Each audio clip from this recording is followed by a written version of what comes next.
હોસ્પિટલમાં જઈએ ને આપણે ન ગમે એમ એને પણ નથી ગમતું. આમાંથી એક પણ એવી નથી કે જે સાજી થઈ શકે. આજીવન આ જ રીતે રહેવાની છે.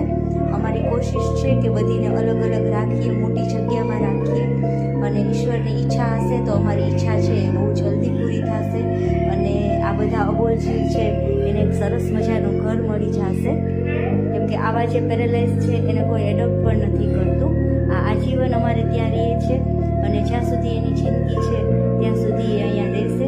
અમે કોશિશ કરીએ કે એને સારું ખાવાનું આપીએ, એની સારવાર કરીએ, એને સારી રીતે રાખીએ. બધાને અમે જોઈએ એવો પ્રેમ લાગણી નથી આપી શકતા કેમ કે શેલ્ટરમાં 250 જેટલા જીવ છે એટલે દરેક માટે શક્ય નથી. એટલે જ અમે ઈચ્છતા હોય કે એડોપ્શનમાં કોઈ લઈ જાય તો એને સરસ ઘર મળી જાય, સારી જિંદગી મળી જાય. બસ ઈશ્વરને પ્રાર્થના કરીએ કે આ બધા અબોલ જીવોનું ધ્યાન રાખે.